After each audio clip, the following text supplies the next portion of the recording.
Mes chers frères et sœurs, paix et bien dans le nom de notre Seigneur Jésus-Christ, une seule chose je nous propose aujourd'hui pour notre méditation. Connecte-toi au Nexus Jésus-Christ pour atteindre la troisième dimension. Dans l'Évangile, Jésus dit, « Celui qui vient d'en haut est au-dessus de tout.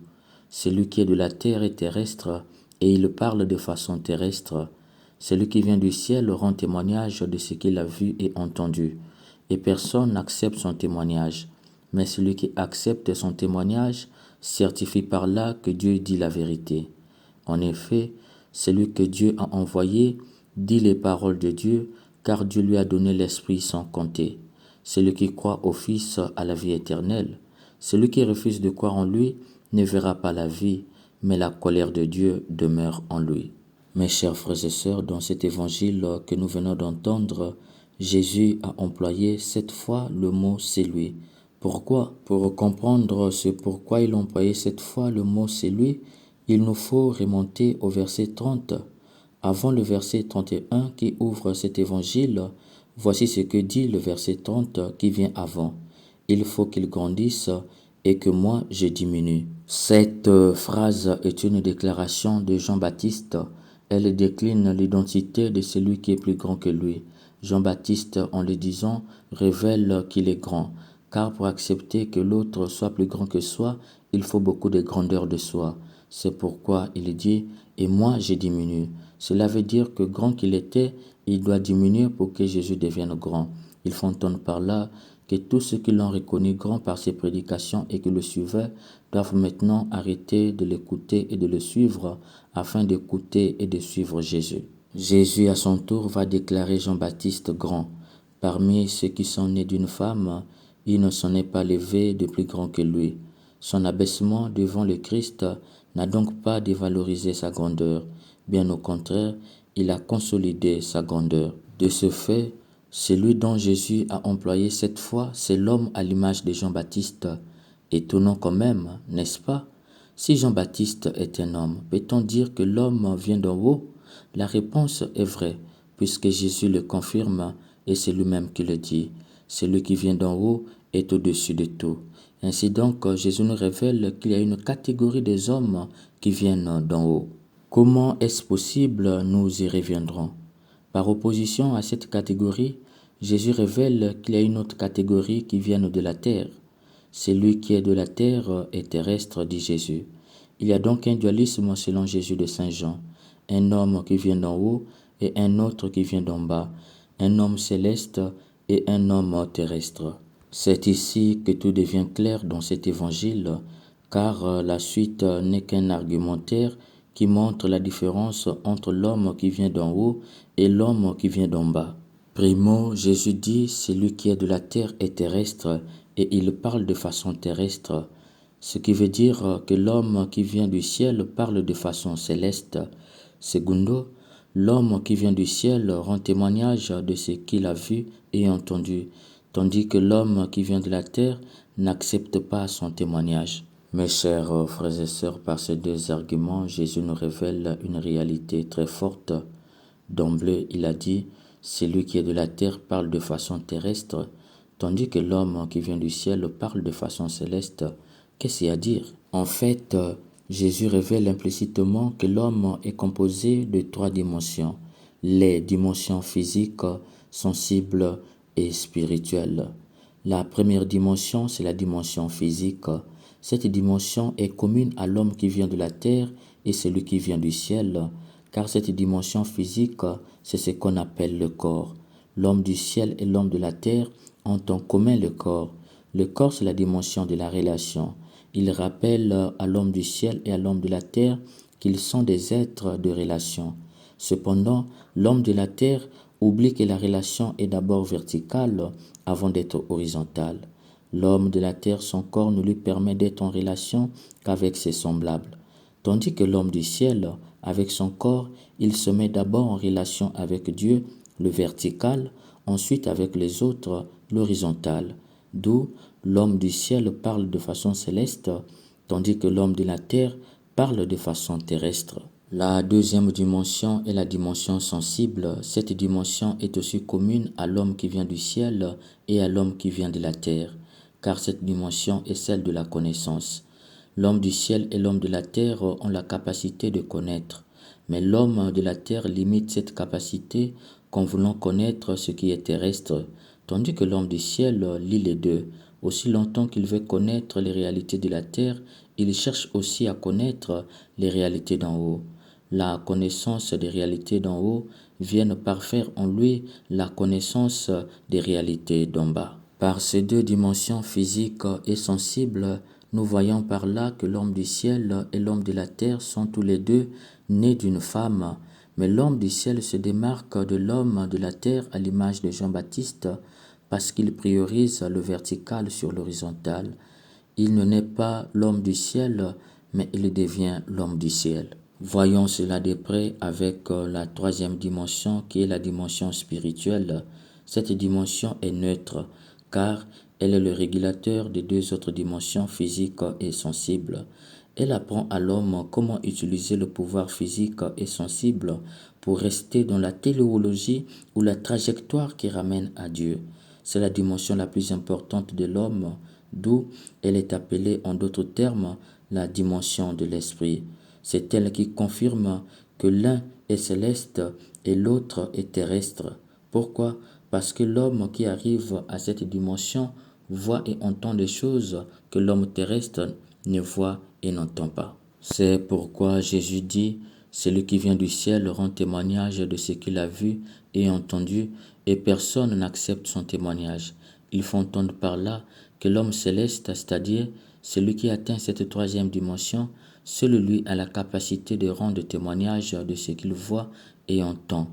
L'homme terrestre, parce qu'il n'atteint pas cette troisième dimension, ne peut voir ni entendre. Étant donné qu'il ne voit ni entend, il refuse donc le témoignage de ce qu'il voit et entend ce qu'il ne peut entendre et voir. Qu'est-ce que l'homme céleste dit de ce qu'il voit et entend que l'homme terrestre refuse comme témoignage parce qu'il ne voit ni entend? La réponse est dans cette phrase de Jésus. Celui que Dieu a envoyé dit les paroles de Dieu, car Dieu lui donne l'Esprit sans compter. Nous le savons, chers frères et sœurs, les paroles de Dieu sont amour et vérité, paix et bien, joie et bonheur, pardon et réconciliation, justice et miséricorde, tolérance et solidarité, subsidiarité et équité, paix et non-violence, travail et écologie, partage et communion, développement intégral et respect de la dignité humaine. Voilà ce que l'homme céleste ramène comme parole du ciel vers l'homme terrestre, mais qu'hélas il refuse parce qu'il ne voit ni entend. Comment arriver donc à cette troisième dimension afin de voir et entendre ce que l'homme terrestre ne voit ni entend? La réponse est encore dans la bouche de Jésus. Le Père aime le Fils et a tout remis dans sa main. Celui qui croit au Fils a la vie éternelle. Celui qui refuse de croire en lui ne verra pas la vie, mais la colère de Dieu. Les mots sont sévères et conséquentiels ici.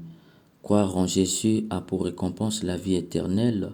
Ne pas croire en lui a pour récompense l'absence de la vie éternelle et la colère de Dieu.